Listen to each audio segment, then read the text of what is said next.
Something about that song gives me comfort. And I'm gonna talk. I'm not the best public speaker, so y'all forgive me.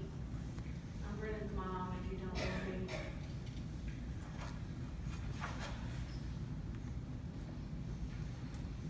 I'm just gonna talk a little bit about him from the beginning.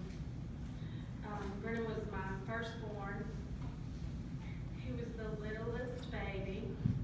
He was 6 pounds and 11 ounces. I couldn't believe I had to buy preemie clothes. But who knew that his personality and his impact on this world would be so huge? Quite the opposite of the tiny little baby boy that I gave birth to. He was always smiling. He had the most charismatic personality I think he got from his daddy and his grandfather. And you just couldn't help but fall in love with him if you knew him. He was quite the ladies' man.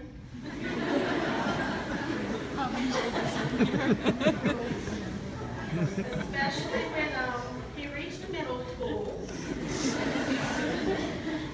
But he didn't have any arrogance about him about that. He never thought of himself as a stud, but he really was. He was humble, and he was wise beyond his years. He loved his daddy,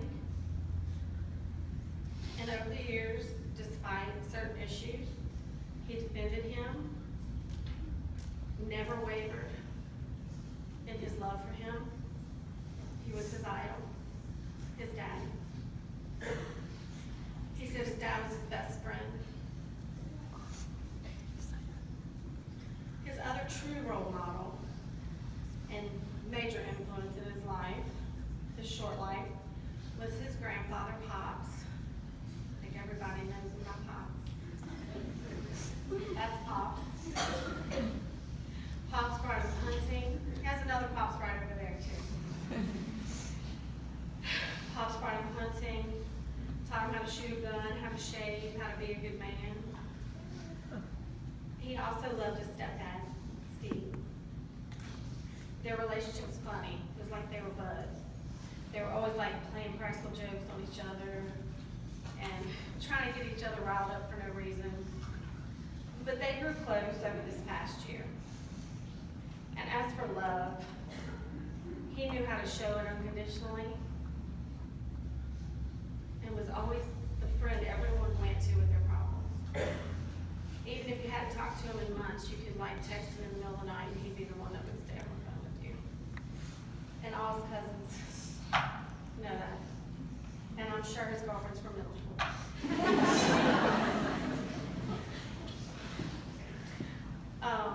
He could make you feel special, like you were the most important person in the world, even if he had all kinds of personal things going on you never even knew. He was a friend forever, and he never expected anything in return for all those long phone calls in the middle of the night. He was polite.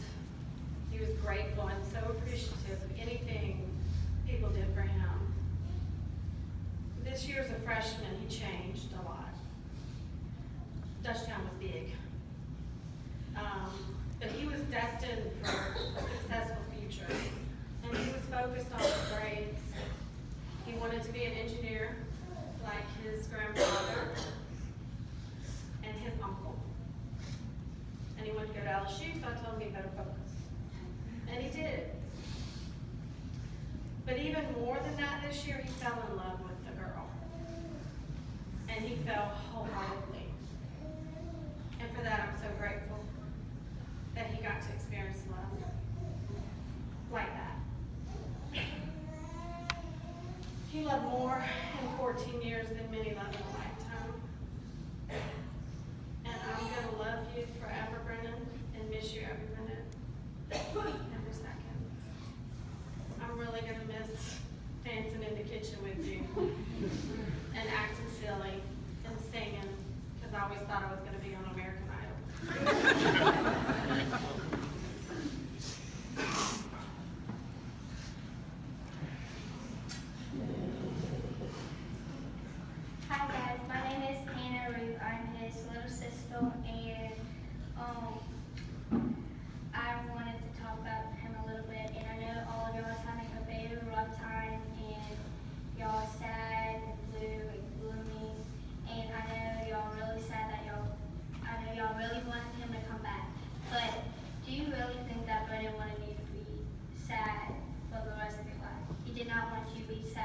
He wants you to live your life happily. He wanted you to go out and explore the world like he did. Find your first love, get married, have kids, party like you're young.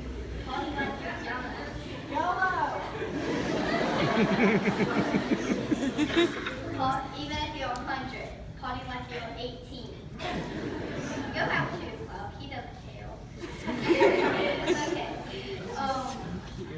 He was that one person you could tell everything to. He was that, like my mom said, he made you feel special because you are special. Everyone in this whole entire room is special, and it really means a lot for me that all of y'all came to his funeral, and I know all of y'all loved him so much. He loved every single one of y'all, and he wouldn't want y'all to be crying.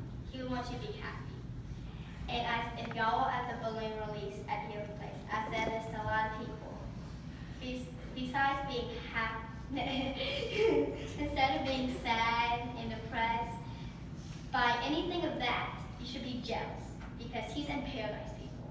He's in God. He's probably riding his hoverboard and getting all like $1,000, and we're just like really rough. Like, what's the point of that?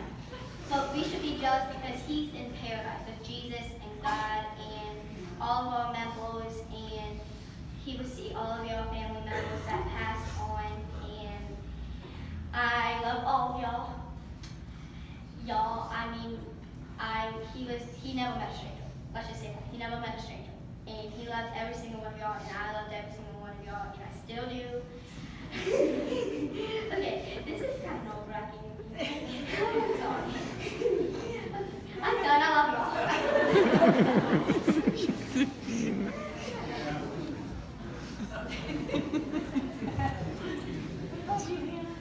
Well, I'm Morris Hale Claiborne Johnson III, otherwise known as John or Johnny, or Pop to my grandchildren. And my grandson was Brennan Hale Rube, my namesake. He was an exceptional individual. He was fun-loving, he embraced life, and he brought light and fun and laughter into our lives. And we appreciated that more now than we did at the time. But there were a couple of things about his character that we all knew, but I'd like to point out. One is, in most teenagers, even though they appreciate what their parents and grandparents and friends do for them, are very reluctant to vocalize. But Brennan was just the opposite. He would tell you how much he appreciated what you did for him. Thank you, Uncle Mo, for taking me hunting. Thank you, Pop Ricky, for taking me fishing and allowing me to catch 2 redfish on the same bait on 1 hook. That's unbelievable. Thank you, Nene. Thank you, Aunt Jen. Those characteristics just made him so special. But in addition to that, he was not reluctant to tell you he loved you. He loved life. He loved you. He loved his family. He loved his friends. And I am so thankful that I had him for 15 years. I could share that love with him that he expressed to me. The day that this accident occurred, when he said, "I'm going over to see my daddy," and I said, "That's fine. As your mama said, it's okay." He gave me a standard goodbye, which is, "I love you, Pop." And I said, "I love you too, son." And there aren't many 15-year-olds that will tell you that to your face. And in fact, what I think Brennan would like for us all to do is to remember that. Remember the fact that you can't be bashful about looking at your family and your friends and your children and your loved one and be telling them to their face, "I love you." Because all that can change in the blink of an eye. And in Brennan's memory, I hope we all remember to do that, because we love all of you for all the loving support that you have given Brennan and our family. And I hope that in time we will all get this hole in our heart filled. But right now we're still in the process of mending, and only because of your love and attention has it made it less painful than it would have been otherwise. So thank you for coming, and I do appreciate, and I love each and every one of you. For his friends, he would have wanted me to play a Kevin Gates song. Y'all know it's inappropriate for church, so I thought y'all might like that.